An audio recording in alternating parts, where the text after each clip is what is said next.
नमस्कार। आज हम बात कर रहे हैं भारत के एक बहुत ही अहम प्रोजेक्ट की, एडवांस्ड मीडियम कॉम्बैट एयरक्राफ्ट, जिसे हम एमका कहते हैं। हमारे पास जो जानकारी है वो एक लेख के कुछ हिस्सों से है, जिसका शीर्षक है एमका लड़ाकू विमान प्रोटोटाइप का पहला वर्क ऑर्डर जारी। और आज हम इसी पर थोड़ी गहराई से बात करेंगे, समझने की कोशिश करेंगे कि ये जो डेवलपमेंट हुई है, खासकर ये पहला वर्क ऑर्डर, इसका असल मतलब क्या है। और ये खबर सच कहूं तो काफी अहम है। एमका की बातें तो बहुत समय से चल रही थी, लेकिन अब लग रहा है कि हाँ, जमीन पर कुछ हो रहा है। एरोनॉटिकल डेवलपमेंट एजेंसी मतलब एडीए ने ये जो जानकारी दी है, ये पिछले कुछ सालों में एमका को लेकर शायद सबसे बड़ी खबर है। तो चलिए इसी को समझते हैं। तो सबसे पहले ये जो मुख्य खबर है, एडीए जो डीआरडीओ के अंदर एमका बना रही है, हाँ। उन्होंने एमका के प्रोटोटाइप के लिए पहला और काफी बड़ा वर्क ऑर्डर जारी किया है। और ये वर्क ऑर्डर सुनने में थोड़ा फॉर्मल लगता है, पर आसान भाषा में इसका मतलब है कि भाई अब विमान बनाने का काम सौंप दिया गया है ऑफिशियली। ये एक तरह से सिग्नल है कि इमका की असेंबली मतलब पुर्जे जोड़ने का काम अब फॉर्मली शुरू हो रहा है। अच्छा। समझिए, डिजाइन वाले फेज से निकलकर अब असल में बनाने वाले फेज में आ गए हैं। ये दिलचस्प है।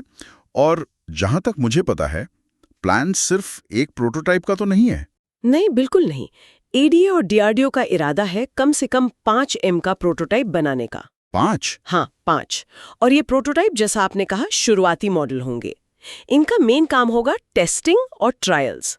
इन्हें लड़ाई के लिए नहीं बनाया जा रहा अभी, ये बस डिजाइन और कैपेबिलिटीज को परखने के लिए है। अच्छा, तो क्या क्या परखा जाएगा इन प्रोटोटाइप्स में, मतलब मेन चीजें क्या होंगी? देखिए, कई चीजें हैं। सबसे जरूरी तो है स्टेल्थ टेक्नोलॉजी की टेस्टिंग, मतलब विमान दुश्मन के रडार से कितना बच सकता है। फिर जो नया स्वदेशी रडार बन रहा है, उसका परफॉर्मेंस कैसा है, वो देखा जाएगा। फिर आता है सिस्टम इंटीग्रेशन, मतलब विमान के अंदर जो इतने सारे इलेक्ट्रॉनिक्स हैं, कंप्यूटर, सेंसर्स, वो सब मिलकर ठीक से काम कर रहे हैं या नहीं। एक तरह से विमान का नर्वस सिस्टम। बिल्कुल। और इंजन का इंटीग्रेशन कैसा है प्लेन के डिजाइन के साथ।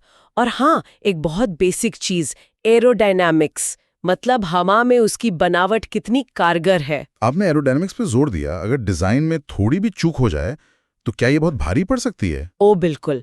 एरोडायनामिक्स तो किसी भी प्लेन के डिजाइन की जान होती है।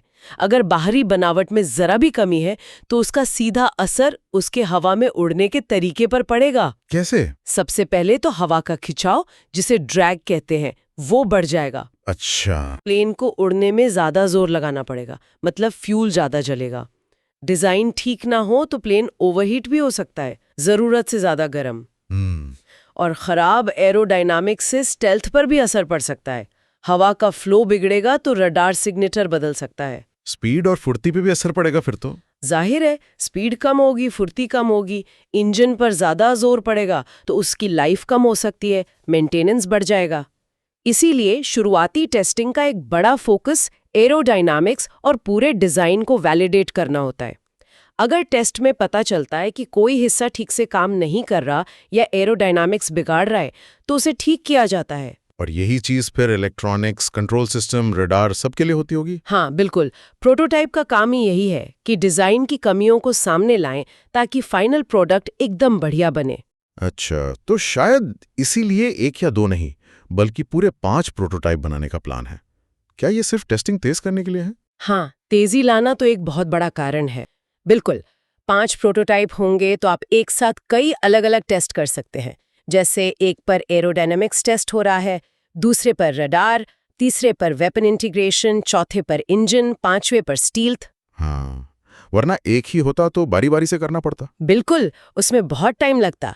5 होने से जो काम शायद 4-5 साल लेता, वो अब 2-3 साल में हो सकता है। लेकिन इसका एक और मतलब भी है। ये दिखाता है कि भारत की एरोस्पेस इंडस्ट्री कितनी एम्बिशियस हो रही है। मतलब हम अब एक साथ कई मुश्किल काम करने को तैयार हैं। ये सिर्फ टाइम बचाने की बात नहीं, ये हमारी बढ़ती कैपेसिटी भी दिखाता है। हाँ, ये बात तो है। लेकिन 5 प्रोटोटाइप बनाना, वो भी एमका जैसे एकदम नए 5th जेन फाइटर जेट के, ये अपने आप में बहुत बड़ी चुनौती होगी। हम सुखोई Su-30 MKI का उदाहरण लेते हैं, जिसे हम लाइसेंस पर बनाते हैं। उसकी असेंबली लाइन है, टेक्नोलॉजी पता है, पार्ट्स बाहर से आते हैं, फिर भी साल में कोई 12-14 ही बन पाते हैं। एमका तो उससे कहीं ज़्यादा कॉम्प्लेक्स है, ऐसी चीज़ जो हमने पहले बनाई नहीं। क्या ये मुमकिन लगता है? सवाल आपका बिल्कुल सही है। ये वाकई बहुत बड़ी चुनौती है। एमका सिर्फ एक नया प्लेन नहीं है, ये टेक्नोलॉजी में एक बड़ी छलांग है। इसमें कई सिस्टम ऐसे हैं जो भारत में पहली बार बन रहे हैं या इंटीग्रेट हो रहे हैं। तो जो हमारी पारंपरिक सरकारी तरीके हैं बनाने के, उनसे शायद 5 प्रोटोटाइप जल्दी बनाना मुमकिन नहीं होता। इसी बात को ध्यान में रखते हुए सरकार और डीआरडीओ ने एक अलग तरीका अपनाया है। और वो तरीका क्या है?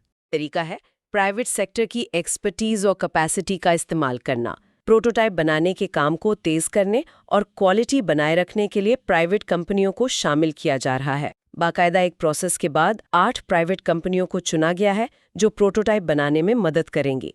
वेंडर कह सकते हैं आप इन्हें। अच्छा, प्राइवेट कंपनियों को। हाँ, ये कदम सिर्फ एमका के लिए ही जरूरी नहीं, ये भारत के डिफेंस मैन्युफैक्चरिंग में पब्लिक प्राइवेट पार्टनरशिप के बढ़ते रूल को भी दिखाता है।